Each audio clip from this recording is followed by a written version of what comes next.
अस्सलाम वालेकुम। वालेकुम सलाम सर, कैसे हैं? अल्लाह का शुक्र, आज में ठीक है। शुक्र अल्लाह का, सब बिल्कुल ठीक। स्टार्ट करें। जी सर, स्टार्ट करते हैं। सर, ग्रुप में मैंने मैसेज किया था, सिर्फ इब्रार का रिस्पांस आया। वो कह रहा था कि उसका 10 बजे एलसीएस का क्विज है, 10:30 बजे तक। ठीक है। जी सर, बाकी किसी ने कोई मैसेज या कोई रिप्लाई नहीं किया सर। नहीं, फिर करते हैं कभी कुछ। रिकॉर्डिंग तो अवेलेबल होगी इसकी, रिकॉर्डिंग इसकी ऑनलाइन ठीक है सेशन सर। की, तो वो कर लेंगे इसमें। और स्लाइड्स नज़र आ रही हैं आपको? जी सर, बिल्कुल नज़र आ रही हैं। ओके। तो बेसिकली हमारे पास अभी प्रैक्टिस के लिए लैप्लास ट्रांसफॉर्म से रिलेटेड कुछ प्रॉब्लम्स हैं, जो कि हम लास्ट लेक्चर में भी कर रहे थे, उन्हीं को आगे कंटिन्यू करना है। तो हमारे पास एक कॉन्टीन्यूस टाइम फंक्शन है एफ ऑफ टी, और ये पीस वाइज डिफाइंड फंक्शन है। टी की वैल्यूज जब लेस दैन ज़ीरो हैं तो उसके लिए इसकी मैग्नीट्यूड ज़ीरो है। F of T is equal to zero for T less than zero.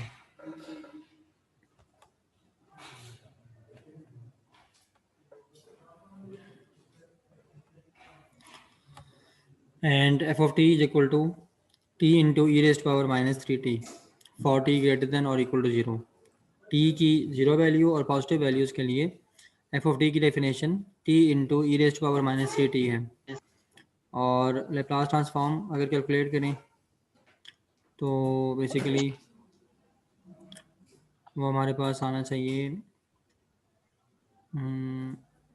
अच्छा, एफ ऑफ टी हमारा ओरिजिनल फंक्शन है, तो अगर हमने उसका लेप्लास कैलकुलेट करना है तो वो एफ ऑफ एस होगा, और वो T into E raise to power minus three T इसके ऊपर बेसिकली वो अप्लाई करने से आएगा लेप्लास का फार्मूला। और लेप्लास का फार्मूला हम यहाँ पर इस तरह से अप्लाई कर रहे हैं कि बेसिकली जो आपके पास टी होता है, सिंपल टी वेरिएबल है, अगर उसका अगर आप लेप्लास ले लें, लेप्लास ऑफ टी, तो वो वन बाय स्क्वायर आ जाता है। उसके बाद हम एक लेप्लास की प्रॉपर्टी अप्लाई करेंगे कि अगर एक फंक्शन के साथ टाइम डोमेन में एक कम्प्लेक्स एक्सपोनेंशियल अगर मल्टीप्लाई हो रहा है, जैसे टी के साथ यहाँ पर E raise to power minus three T multiply हो रहा है, तो टी का जो लेप्लास है जी ऑफ एस, यानी कि वन बाय स्क्वायर, वो उसके अंदर ना डिले आ जाएगा एस डोमेन में। तो E raise to power minus three T है, तो ई की जो पावर है माइनस थ्री, इतना डिले आ जाएगा, यानी कि अगर वो जी ऑफ एस था तो वो जी ऑफ एस प्लस थ्री बन जाएगा, और उसकी वैल्यू अगर वन बाय स्क्वायर थी तो वो one by S plus three square बन जाएगी। तो ये लेप्लास की प्रॉपर्टी अप्लाई करके हम यहाँ पर T into E raise to power minus three T, इसका बेसिकली लेप्लास कैलकुलेट कर रहे हैं। तो ये स्टेप्स आप खुद अपने पास नोटबुक और पेन के ज़रिए से गो थ्रू करें, और अगर क्लियर है तो तब बता दें, अगर कन्फ्यूजन हो रही है कोई तो तब भी बताएं।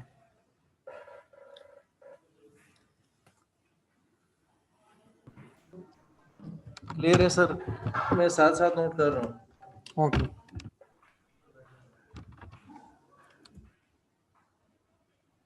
सर, जी जी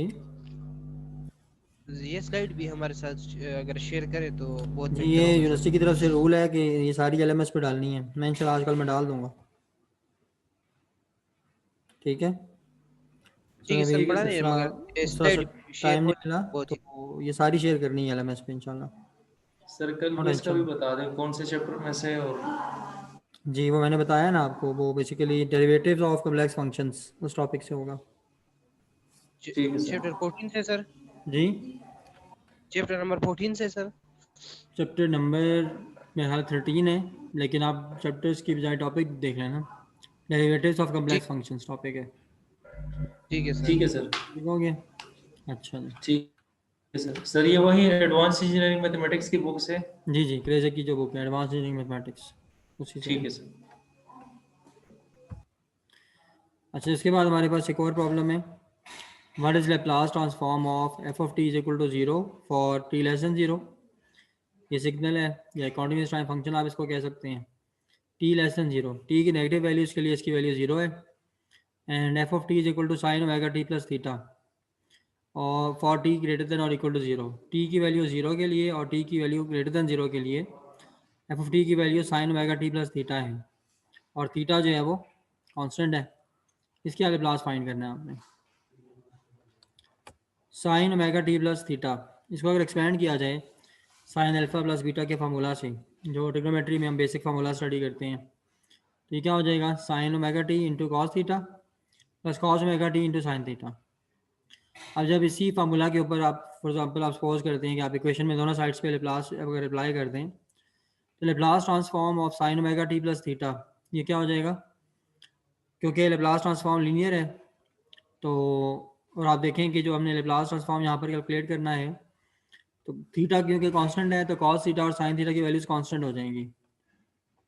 तो कांस्टेंट के ऊपर तो लेप्लास अप्लाई नहीं होता, लेप्लास फंक्शन पे अप्लाई होगा साइन ओमेगा टी पे। इस तरह से साइन थीटा कांस्टेंट है, इसको सेपरेट लिख देंगे और लेप्लास जो है वो कॉस ओमेगा टी के ऊपर अप्लाई हो जाएगा।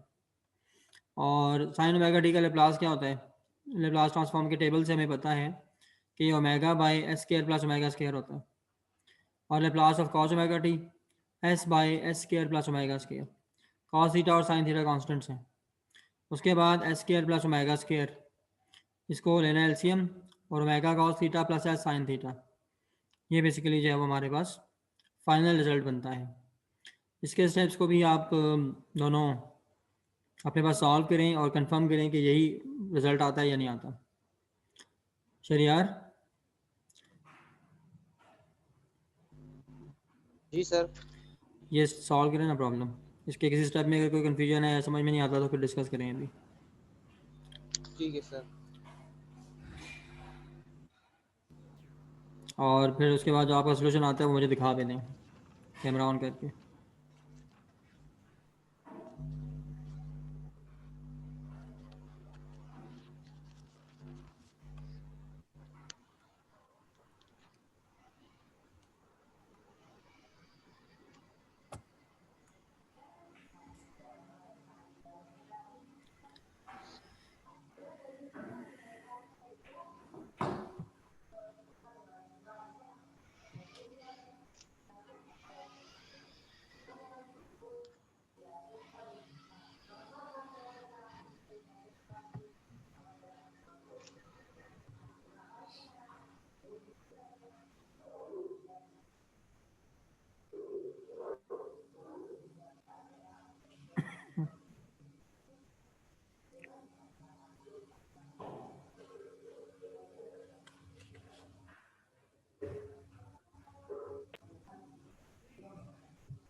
सर कर लिए आगे। अच्छा रिजल्ट सेम आ रहा है जी। जी सर। अच्छा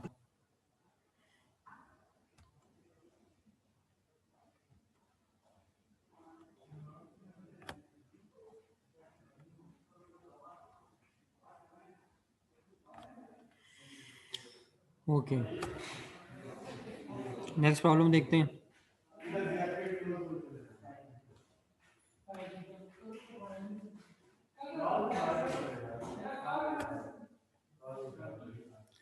find the Laplace transform F of S of the function F of T. हमें एक फंक्शन गिवन है F of T, wave form provided है उसकी, उसके लिए लैप्लास ट्रांसफॉर्म यानी कि एफ ऑफ एस कैलकुलेट करना है। Also find the limiting value of F of S as A approaches to zero, और उसमें limiting value of F of S find out करनी है और लिमिट के लिए ए अप्रोचेस टू जीरो होगा। Function F of T can be written F of T is equal to 1 by A square into unit step, यानी कि 1 of T minus 2 by A square into 1 of T minus A plus 1 by A square into 1 into T minus 1 of T minus A. इसमें अब अपने F of S find out करना है, तो F of T का Laplace लेने से आएगा। तो basically 1 by A square constant है, लैप्लास 1 ऑफ टी पे अप्लाई होगा, जो आपके पास ये स्लाइड में लैप्लास की ट्रांसफर ये कैलकुलेशन की जो फर्स्ट लाइन है। और उसके बाद 2 बाई ए स्केयर भी कांस्टेंट था, वो भी सेपरेट हो जाएगा, लैप्लास 1 ऑफ टी माइनस ए पे अप्लाई हो जाएगा। 1 बाई ए स्केयर कांस्टेंट है, लैप्लास 1 ऑफ टी माइनस 2 ए पे अप्लाई होगा। अब जो हमने लैप्लास ट्रांसफॉर्म टेबल पढ़ा है और कुछ डेरिवेशंस भी की थी शुरू में, उसमें हमने यूनिट स्टेप सिग्नल के लिए या यूनिट स्टेप फंक्शन के लिए यू ऑफ टी जिसको कहा जाता है, उसके लिए कैलकुलेशंस भी की थी और फाइंड आउट किया था कि 1 ऑफ टी के लिए लैप्लास ट्रांसफॉर्म की वैल्यू 1 बाई एस आती है। तो 1 बाई ए स्केयर कॉन्स्टेंट था और इसका लैप्लास 1 बाई एस आ गया। सेकेंड टर्म में 2 बाई ए स्केयर कॉन्स्टेंट है, लेकिन अब यहाँ पर ये है कि लैप्लास ले रहे हैं हम यूनिट स्टेप का, लेकिन वो यूनिट स्टेप प्योर नहीं है बल्कि शिफ्टेड है और ए उसका शिफ्ट है। और जी सर यार आपने कुछ पूछना है? हेलो। नो सर, ये मोबाइल है हैंग सा हुआ है, चार्ज अच्छा पे भी अच्छा लगा है, तो ये कभी एरो सेलेक्ट होता है, कभी क्या। अच्छा, चलिए कोई बात नहीं। तो यहाँ पर जो 1 ऑफ टी है वो 1 ऑफ टी माइनस ए की फॉर्म में है। तो लैप्लास ट्रांसफॉर्म की प्रॉपर्टीज़ जो हमने पढ़ी हैं, वहाँ पर हमने ये चीज़ पढ़ी थी कि अगर एक सिग्नल शिफ्टेड है इन टाइम डोमेन, तो बेसिकली उसका लैप्लास किस तरह कैलकुलेट होगा। फॉर एग्जांपल अब ये 1 ऑफ टी माइनस ए है, तो 1 ऑफ टी का लैप्लास ट्रांसफॉर्म वो 1 बाई एस आता है into E raise to power minus that time shift into S. अब इस केस में 1 ऑफ टी का टाइम शिफ्ट जो है वो स्मॉल ए के इक्वल है, तो 1 बाई एस के साथ E raise to power minus A S multiply हो जाएगा, 2 by A square into 1 by S into E raise to power minus A S. उसके बाद लास्ट टर्म में 1 बाई ए स्क्वायर है, तो 1 ऑफ टी माइनस 2 ए, इसमें सेम उसी तरह से 1 ऑफ टी का जो लैप्लास है वो आएगा 1 बाई एस और E raise to power minus 2 A S, क्योंकि यहाँ पर जो लास्ट 1 ऑफ टी है उसका जो डिले है वो 2 ए के इक्वल है। तो इस तरह से ये टर्म्स आ जाती हैं 1 by A square into 1 by s minus 2 by A square into 1 by s e raise to power minus A S plus 1 by A square into 1 by S into E raise to power minus 2 A s. इन तीनों terms में से 1 by A square into s को common कर दें, तो 1 minus 2 into E raise to power minus A S plus E raise to power minus 2 A S बन जाएगा। इस तरीके से ये लैप्लास कैलकुलेट होगा। इस प्रॉब्लम के किसी स्टेप में कोई कन्फ्यूजन है आपको तो काइंडली पूछ लें। नो सर, कोई कंफ्यूजन नहीं, ठीक है सर। ओके। उसके बाद ए की लिमिटिंग वैल्यू फाइंड आउट करनी थी। Limit F of s a approaches to 0, इसमें एफ ऑफ एस की वैल्यू पुट करें 1 minus 2 into E raise to power minus A S plus E raise to power minus 2 A s divided by A square into s. और इसमें limit put करें a approaches to 0, e raise to power जो है ना यहाँ पर 0 1 आ जाएगा, इधर भी 1 आ जाएगा, तो 1 प्लस 1 2 माइनस 2, न्यूमरेटर 0 हो जाएगा और डिनोमिनेटर भी 0 हो जाएगा, 0 बाई 0 फॉर्म आ जाएगी। और 0 बाई 0 फॉर्म लिमिट के केस में अगर आ जाए लिमिट पुट करने से, तो दैट इज़ नॉट एक्सेप्टेबल। ठीक है, उस केस में यहाँ पे लिमिट कैलकुलेट इस तरह नहीं करते डायरेक्टली वैल्यू पुट करके, बल्कि फिर हमें किसी इनडायरेक्ट मेथड की तलाश होती है। और वो इनडायरेक्ट मेथड आपने कैलकुलस में पढ़ा होगा, एल हॉपिटल रूल, शायद इस तरह से करके उसका कुछ नाम होता है, याद है जी? जी सर बिल्कुल याद है अब इस मौके पे सर। पढ़ाने एक तो वाला ये तो भी होता कहेगा था कि कि उसे हम मल्टीप्लाई और डिवाइड बाय कंजुगेट भी करते थे, लेकिन वो वो यहाँ तो पे नहीं पॉसिबल था। रैशनलाइजेशन है, वो और चीज़ होती है। बेसिकली यहाँ पे रैशनलाइजेशन तो उस केस में करते हैं ना जब डिनोमिनेटर में कम्प्लेक्स जो होता है आयोटा आ रहा हो या अंडर रूट वाली कोई वैल्यू आ रही हो, फिर रैशनलाइज करते हैं, वो डिफरेंट टेक्निक है। इस केस में जब लिमिट की वजह से 0 बाई 0 बन रहा हो, तो हम न्यूमरेटर और डिनोमिनेटर दोनों का डेरिवेटिव ले लेते हैं, इसको एल हॉपिटल रूल कहा जाता है। ठीक है जी।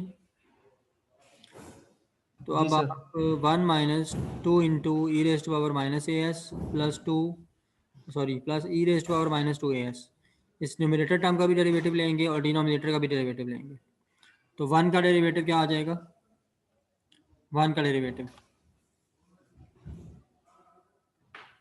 सर कांस्टेंट है तो 0 होगा। जी सही हो गया। उसके बाद 2 इंटू ई raised power minus two s, और ये नेगेटिव टर्म है, -2 इंटू ई रेस्ट पावर माइनस ए एस है। इसका डेरिवेटिव लेंगे तो -2 तो कांस्टेंट है, उसके ऊपर डेरिवेटिव अप्लाई नहीं होगा।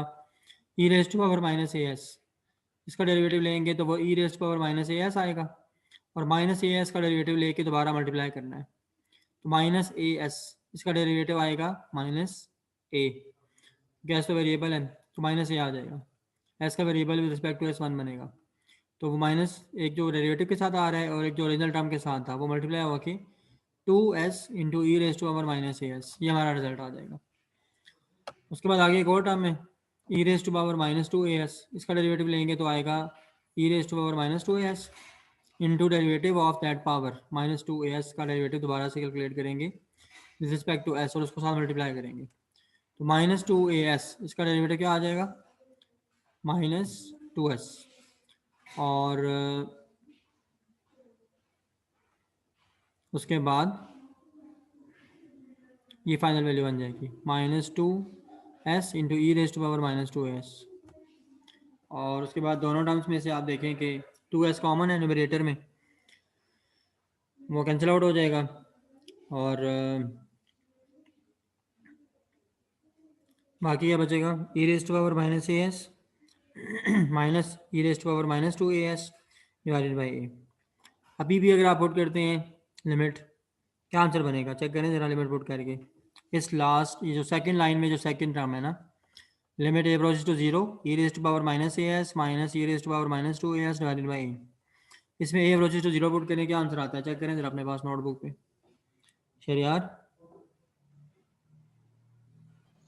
जी सर। इसमें चेक कीजिएगा ज़रा आंसर क्या बनता है। ये जहाँ पर मैंने अपना कर्सर रखा हुआ है सर ना इस ये वैल्यू में जी, ओके सर। हाँ इसको चेक करेंगे, दोनों चेक करें इसको। सर डायरेक्ट इसमें पुट करेंगे तो वो 0 ही आएगा, 0/0 आएगा। 0/0 फॉर्म आ जाएगी, बिल्कुल ऐसा ही है। तो ऐसी सूरत में एल हॉपिटल रूल ये गाइड करता है कि फिर दोबारा डेरिवेटिव लें, ठीक है। तो उस वक्त तक सर डेरिवेटिव लिमिट हमारे पास 0 है सर, तो लिमिट जब पुट करेंगे तो 0 आएगा सर। 0 डिवाइडेड बाई 0 आ जाएगा ना, यस सर, बिल्कुल सर। तो 0 आने में हमें मसला नहीं है, लेकिन 0 और डिवाइडेड बाई सर 0 की मैथमेटिक्स में कोई सर डेफिनेशन नहीं होती जी। एक्सक्यूज मी सर, ये लिमिट का वैल्यू तो सिर्फ ए में हम पुट करेंगे ना सर? हाँ जी। तो ई पावर यानी जो पावर ई पावर 0 जब हम्म, हमारे पास आता है ना, हाँ जिसकी जी पावर भी 0 होता है, तो वो हमारे पास 1 के बराबर होता है ना सर? ऐसा ही है बिल्कुल। तो तो न्यूमरेटर में 1 - 1 होके 0 हो जाएगा, डिवाइडेड बाई ए जो है 0 है, तो ये 0/0 ये बनता है। सर आप पूछें। पूरा लिमिट 0 आ जाएगा। Yes okay, sir, thank you. तो जैसे वो कोई प्रोग्राम होता है ना, तो शायर जो है वो चलो शायरी सुना रहा होता है, तो उसका शेर अगर किसी को बहुत पसंद आता है तो वो फरमाइश करता है जी कि मुकर्रर मुकर्रर दोबारा सुनाइए, नहीं कि तो इधर जो है ना एल हॉपिटल रूल में भी ऐसा ही काम होगा। अगर लिमिट पुट करने से 0/0 बन रहा था और आपने डेरिवेटिव लिया न्यूमरेटर और डिनोमिनेटर का, और अब दोबारा भी 0/0 बन रहा है, तो फिर मुकर्रर फिर दोबारा डेरिवेटिव लेना है। तो अब हम एक दो और दफ़ा डेरिवेटिव लेने जा रहे हैं, और हमारे पास टर्म क्या है ई raise to power -as minus e raise to power -2as divided by a. तो न्यूमरेटर का डेरिवेटिव लेंगे उसी तरह से with respect to a derivative लेना है, ई रेज़ टू पावर -as का डेरिवेटिव आएगा e raise to power -as, और पावर जो है -as, इसका डेरिवेटिव -s आ जाएगा।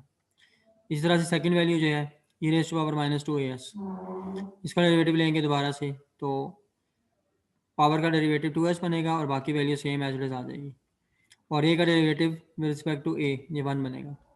आपके पास वैल्यू आ जाएगी -s + 2s, और अगर आप तब पुट करते हैं ए अप्रोच टू 0 पुट कर देंगे तो E raise to power -as 1 बन जाएगा, E raise to power -2as भी 1 आ जाएगा, तो -s + 2s, और फाइनली आपके पास आंसर s आ जाएगा।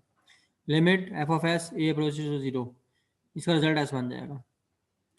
ठीक है जी, इसके प्रॉब्लम के सारे स्टेप्स आपको क्लियर हो गए। इस स्टेप में थोड़ा कंफ्यूजन है सर, ये इस स्टेप में लास्ट स्टेप जो आपने किया सर, लास्ट वाला स्टेप सर, जो -se into -a power s, हाँ जी, ये वाला स्टेप। Yes sir. ये स्टेप इस तरह हुआ है ना कि आप देखें ओरिजिनल टर्म देखें पिछले स्टेप में E raise to power -as है ना, ये डेरिवेटिव का तो समझ आ गया सर, हाँ मगर इससे फिर ये दूसरा स्टेप किस तरह आता है सर?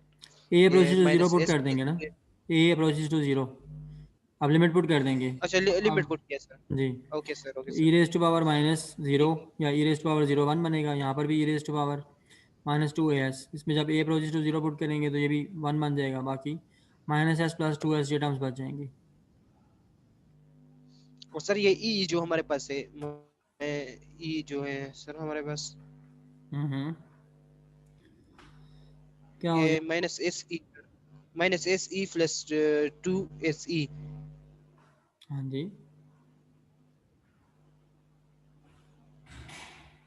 इसमें क्या क्वेश्चन है, पूछो ना काइंडली। बस ठीक है सर, ओके ओके, क्लियर हो गया sir. Just A approaches to zero put किया हमने दोनों वैल्यूज में, तो yes sir, yes sir, yes sir, yes sir, इससे क्या क्लियर हो होगा गया। कि ई की पावर में जीरो आ जाएगा, तो ई की पावर जीरो वन होता है, बस yes sir, simple. Okay, okay sir, clear हो गया सर।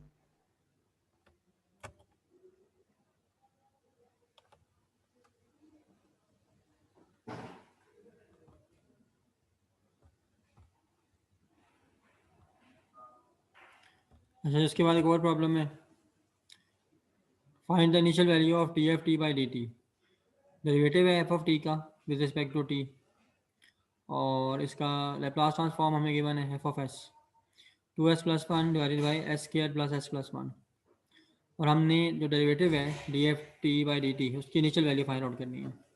इनिशियल वैल्यू थ्योरम को यूज़ करेंगे, और इनिशियल वैल्यू थ्योरम क्या कहता है, limit F of T approaches to zero plus is equal to S into F of S, S approaches to infinity. F of S जो हमें given है उसके साथ एक एस को मल्टीप्लाई कर दें, आपके पास आंसर में क्या वैल्यू आ जाती है, एस अप्रोचेस टू इन्फिनिटी अगर यहाँ पुट करेंगे तो आपके पास टू आंसर आ जाएगा।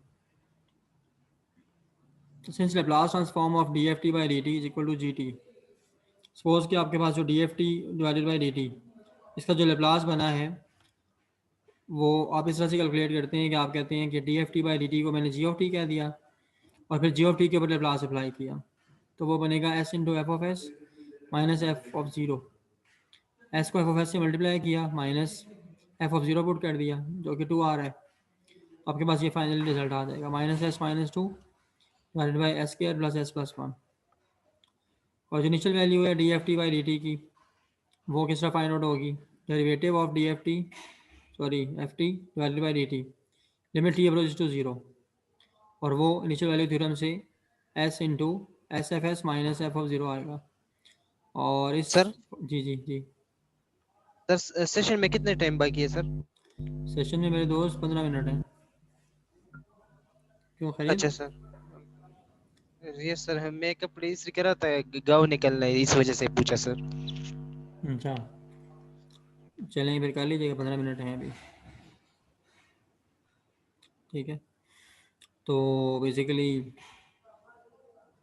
जो इसमें अब लिमिटिंग वैल्यू का मैं बता रहा था कि वो किस तरह से फाइंड आउट होगी, तो s into S F S minus F of zero, इस एक्सप्रेशन में वैल्यूज पुट करेंगे तो आपके पास ये फॉर्म बनेगी minus S square minus two S square plus S plus one, और इसमें एस अप्रोचेस टू इन्फिनिटी जब आप पुट करते हैं तो माइनस वन आपको रिजल्ट मिल जाता है।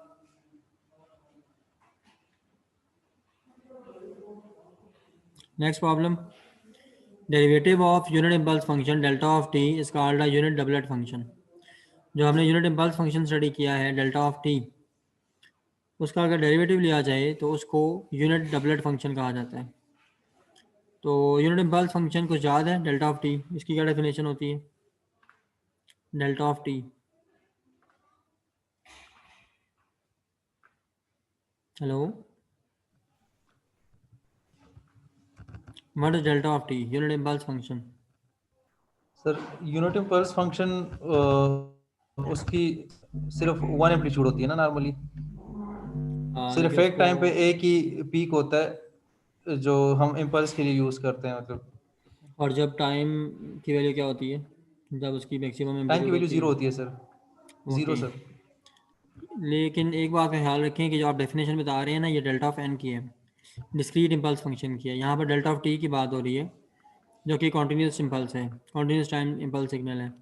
इसका थोड़ा सा डिफरेंट है, ये देखिएगा लास्ट लेक्चर में ना गिवन है डेल्टा ऑफ टी की डेफिनेशन क्या है, तो वो ठीक है इससे सर। आपको थोड़ा क्लियर हो जाएगा। मेरे ख्याल से इसकी एम्पलीट्यूड जो है वो टी इक्वल 0 पे जो है ना वो इन्फिनाइट ली जाती है, या किस तरह से इसको फिर नॉर्मलाइज करके मान लेते हैं। बहरहाल तो उसका जो डेरिवेटिव है वो बनता है unit doublet function. The integral of the unit doublet function is the unit impulse function. अगर यूनिट इम्पल्स का डेरिवेटिव यूनिट डबलेट है तो यूनिट डबलेट का जब आप लेंगे इंटीग्रल तो वो वापस यूनिट इम्पल्स आना चाहिए। तो यूनिट डबलेट को अगर इक्वेशन फॉर्म में शो किया जाए तो वो इस टाइप की कोई चीज़ बनती है। u2 ऑफ टी उसको कहेंगे और वो होगा 1 of T minus 2 into 1 of T minus T naught plus 1 of T minus 2 T naught divided by T naught square and limit T approaches to zero, T naught approaches to zero. अब इस u2 of T का यानी कि unit doublet function का Laplace calculate करना है। तो आप देखिए कि 1 बाई टी नॉट स्क्वायर, ये तो कांस्टेंट है, इसको सेपरेट कर दें, बाकी लैप्लास अप्लाई हो जाएगा टर्म्स पे। 1 ऑफ टी का लैप्लास क्या आएगा 1 बाई एस, और 2 into 1 of T minus T naught, इसका लैप्लास बनेगा 2 by S into E raise to power minus T naught S. अब ये किस तरह से आया है 1 of T minus T naught, इसका लैप्लास किस तरह आया ये आप पहले देख लें कि हमारे पास सिग्नल था 2 into 1 of T minus T naught. 1 of T का मतलब होता है यूनिट स्टेप, तो 1 of T minus T naught का डेरिवेटिव आ रहा है 2 by S into E raise to power minus T naught S. ये किस प्रॉपर्टी से आ रहा है, एनी आइडिया?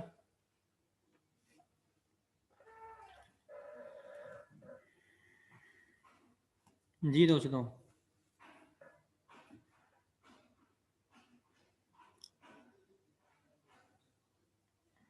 यहाँ पे लैप्लास ट्रांसफॉर्म की एक प्रॉपर्टी अप्लाई हो रही है, तो आप थोड़ा सा आइडिया अगर है तो शेयर करें कि किस सर प्रॉपर्टी से वही हो रहा है। डिफरेंस, सर जो डिफरेंशिएशन की प्रॉपर्टी थी उसी से। डिफरेंशिएशन कहते हैं डेरिवेटिव को, यहाँ तो डेरिवेटिव वाला कोई सीन ही नहीं है। आप देखिए मेरा क्वेश्चन दोबारा सुने आफ्ताब। 1 ऑफ टी क्या होता है यूनिट स्टेप, उसका लैप्लास ट्रांसफॉर्म बनता है 1 बाई एस। ठीक हो गया, ये पहली बात क्लियर है। जी 1 ऑफ सर। टी यानी कि यूनिट स्टेप का लैप्लास ट्रांसफॉर्म होता है 1 बाई एस। यहाँ पर हमारे पास है 2, 2 तो कांस्टेंट है, इसको छोड़ दें फिलहाल, भूल जाएं उसको। बाकी है 1 of T minus T not, यानी कि 1 ऑफ टी है लेकिन शिफ्टेड है, टाइम डोमेन में शिफ्टेड है, और उसका टाइम डोमेन टी नॉट के इक्वल है। अब इसका लैप्लास ट्रांसफॉर्म क्या बन रहा है, 2 तो चले ओरिजिनल आ गया ना, जो ऊपर था वो 2 नीचे भी आ गया। अब इसका लैप्लास हमने लिखा है 1 by S into E raise to power minus T naught into S. ये मैं पूछ रहा हूँ। अब इसमें देखें ना तो ऊपर वाली टर्म में कहीं डेरिवेटिव है ना निचली टर्म में डेरिवेटिव है, तो डिफरेंशिएशन रूल तो उसका नाम नहीं है। जी ठीक सर। है, जैसे आप अहमदाबाद यूनिवर्सिटी को बैरियर यूनिवर्सिटी नहीं कह सकते, ऐसे ही इस रूल को जी सर। डिफरेंशिएशन रूल नहीं कह सकते, इसका नाम तो कुछ और है। और नाम याद रहना भी कोई मसला नहीं है, जस्ट आपको जो मैथमेटिकल टर्म्स हैं ना या जिस तरह से उनका बिहेवियर हम लिख रहे हैं, इतनी प्रैक्टिस आप करें कि आपको ओरिजिनल दिखाया जाए जब एफ ऑफ टी और एफ ऑफ एस दिखाया जाए तो आपको आइडिया हो जाए कि ये क्या चक्कर चला है सारा। तो इस तरह का कोई अब चक्कर आपने चलाना है और बताना है। जी दोस्त, सर ये प्रॉपर्टी की तो समझ आ गई, लेकिन उसका नाम याद नहीं आ रहा कि कौन ओके कौन सी प्रॉपर्टी। प्रॉपर्टी चलें बताते हैं, थोड़ा रिपीट करते हैं। 1 ऑफ टी जो है ना वो तो यूनिट स्टेप था, उसका आ गया लैप्लास 1 बाई एस, और 1 of T minus T not shifted unit step है, और शिफ्ट उसका टाइम डोमेन में टी नॉट है। तो ये प्रॉपर्टी है लैप्लास ट्रांसफॉर्म की कि अगर आपके पास एक फंक्शन है जो कि टाइम डोमेन में शिफ्टेड है तो उसका लैप्लास ये होगा कि अगर उसका जो नॉन शिफ्टेड वर्जन होता है, जैसे किसका non shifted version 1 of T है, उसका लैप्लास लिखें यानी कि 1 बाई एस, और बाकी जो टाइम डोमेन में जितना शिफ्ट आया है टी नॉट वो ई की पावर में आ जाएगा, E raise to power minus T naught into S. यानी कि आप ओरिजिनल लैप्लास को एक ऐसे कम्प्लेक्स एक्सपोनेंशियल से मल्टीप्लाई करेंगे जिसमें एस के साथ साथ पावर में उस टाइम शिफ्ट की वैल्यू आ रही होगी, टी नॉट की वैल्यू आ रही होगी। और इस प्रॉपर्टी को कहते हैं shift in time domain corresponds to a exponential complex exponential multiplication in Laplace domain। और complex exponential को मल्टीप्लाई करने से जो रिजल्ट निकलता है अगर आप एनालाइज करें कि फंक्शन के मैग्नीट्यूड, फ्रिक्वेंसी या फेज में से क्या प्रॉपर्टी चेंज हुई होगी कम्प्लेक्स एक्सपोनेंशियल मल्टीप्लाई करने से, तो क्या कहेंगे। मेरे पास एक सिग्नल है ई raise to power J omega for example, मैं इसके साथ मल्टीप्लाई करता हूँ E raise to power J theta को, तो मेरे ये करने से मल्टीप्लाई करने से जो ओरिजिनल सिग्नल था उसकी क्या चीज़ चेंज होगी, एम्पलीट्यूड, फ्रिक्वेंसी, फेज, क्या चीज़ चेंज होगी, यानी आइडियाज। सर मल्टीप्लिकेशन से एम्पलीट्यूड चेंज होगा। अच्छा, सुना है कि अच्छा इसमें ना अब मेरा कोई शेयर सुनाने का मूड हो रहा है लेकिन मैं नहीं सुनाऊंगा। देखिए ये बहुत ही बेसिक बात है, ये थोड़ा थोड़ा लेक्चर्स को ना साथ साथ आप देखें, थोड़ा रिवीजन भी किया करें, तो बड़े ये बेसिक कॉन्सेप्ट हैं, इंतहाई बेसिक। तो अगर आपने अपने किसी भी एडवांस सब्जेक्ट को समझना है, डीएसपी को, कंट्रोल को, तो उसमें ये बड़े हेल्पफुल होंगे। और अगर ये नहीं है तो कभी भी कॉन्सेप्ट आपका बिल्ड नहीं होगा, और हो सकता है आप कुछ प्रॉब्लम्स की प्रैक्टिस करके पेपर शेपर भी दे दें, पास भी हो जाएं, लेकिन आगे फ्यूचर में बड़ा मसला होगा अगर खास तौर पर अगर आप आगे फ्यूचर में स्टडी करते हैं अगर। तो देखें सिंपल सी बात है, e raise to power j omega है, उसके साथ मैंने मल्टीप्लाई किया e raise to power j theta को, तो दोनों की बेस सेम है, ई है दोनों की बेस। तो जो सिंपल बेसिस और पावर्स की कैलकुलेशन हम करते हैं उसके मुताबिक बेस सेम रहेगी और दोनों की पावर्स ऐड अप हो जाएंगी। तो e raise to power J theta, sorry e raise to power J omega plus theta बन जाएगा। तो e raise to power J theta plus omega, इसको आइलर्स फार्मूला से एक्सपेंड करके देखें, लिख के देखें, तो हमें आइडिया होगा कि क्या चीज़ चेंज हुई है।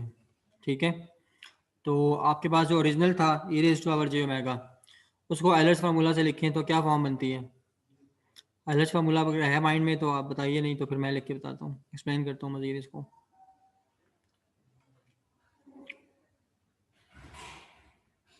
आफ्ताब,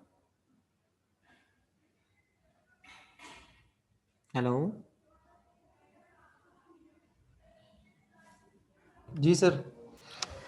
मैं ये कह रहा हूँ कि आप मेरी बात को फॉलो कर रहे थे। अभी मैंने जी आइलर्स जी मैं फार्मूला फॉलो की कर रहा हूँ बात सर। मैं की जी। आइलर्स आइडेंटिटी याद है आपको, अभी माइंड में है।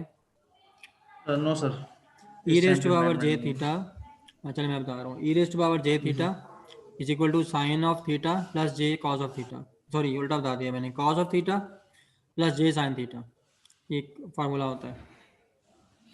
सर आप फॉर्मूला याद था लेकिन उसका नाम से निकल गया था कि ये आइलेट्स ये फॉर्मूला होता है।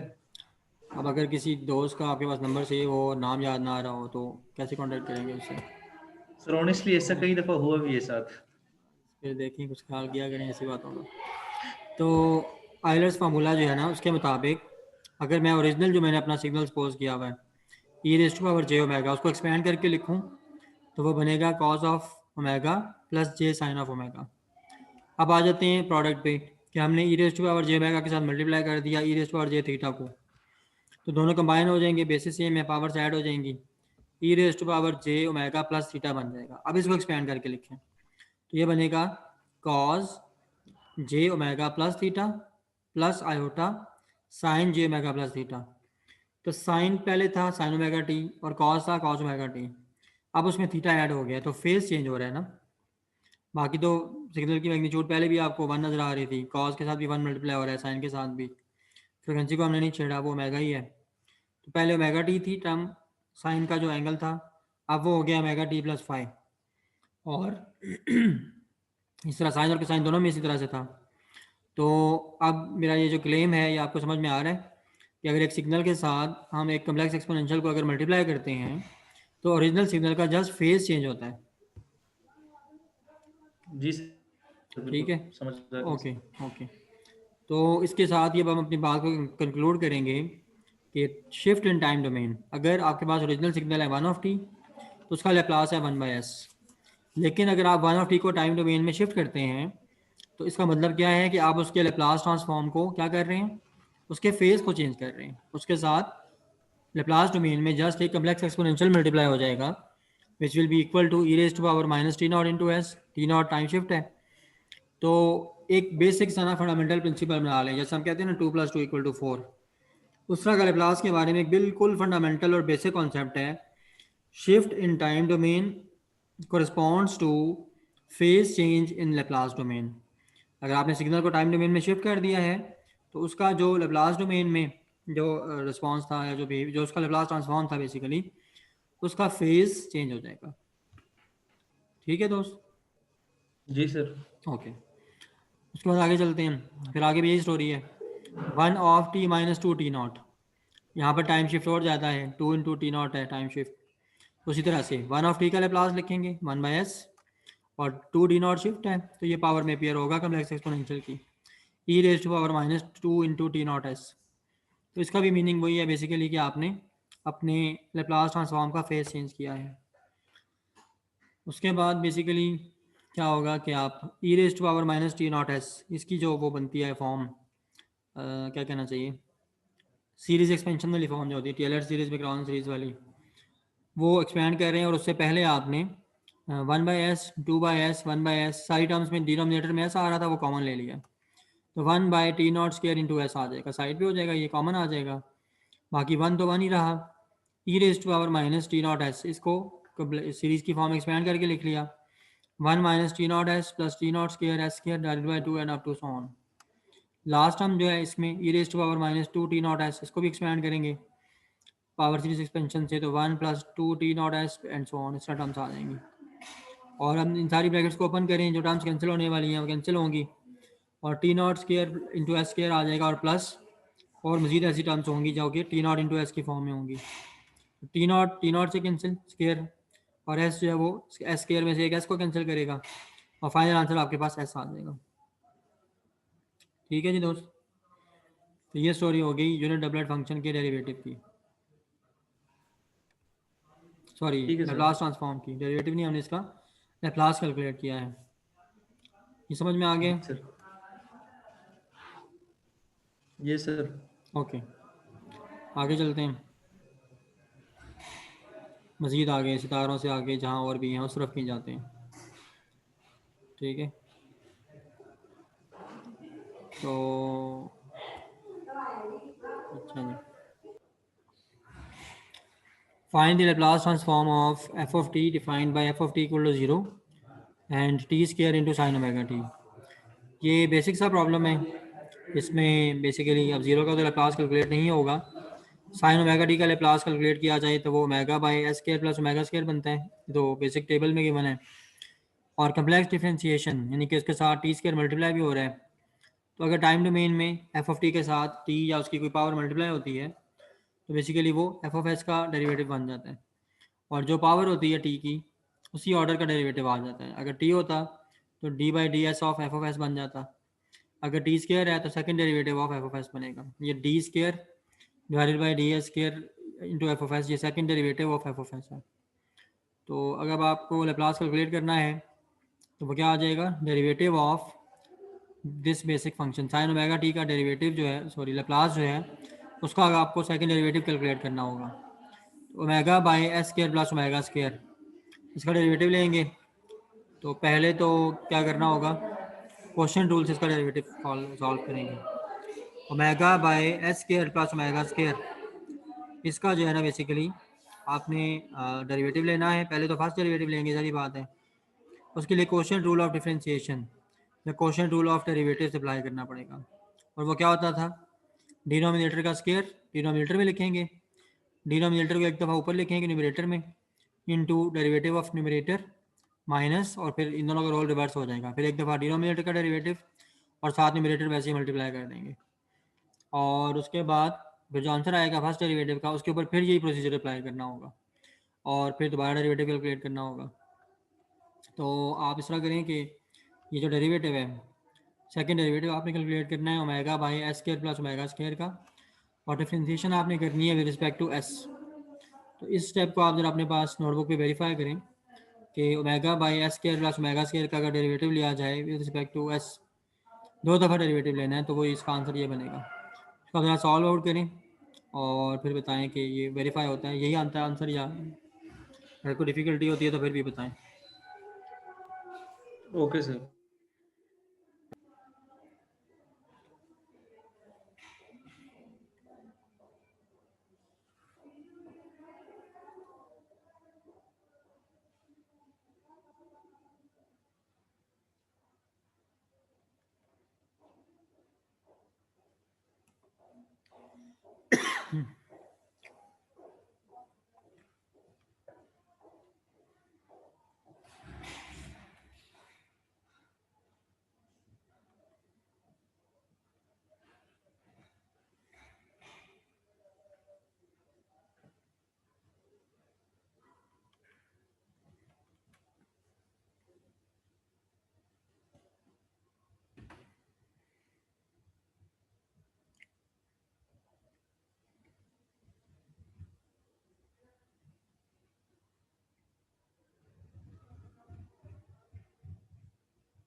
हेलो जी आफ्ताब, कर लिया जी आपने वेरीफाई इसको? हेलो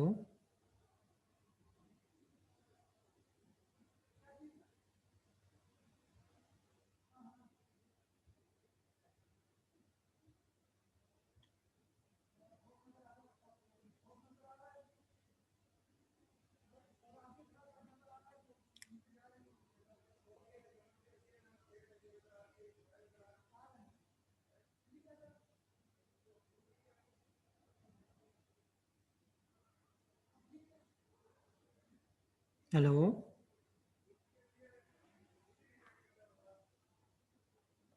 जी सर। जी मेरे दोस्त पास वेरीफाई। आंसर सेम नहीं आ रहा। अच्छा चले मैं इसका ना स्टेप बाय स्टेप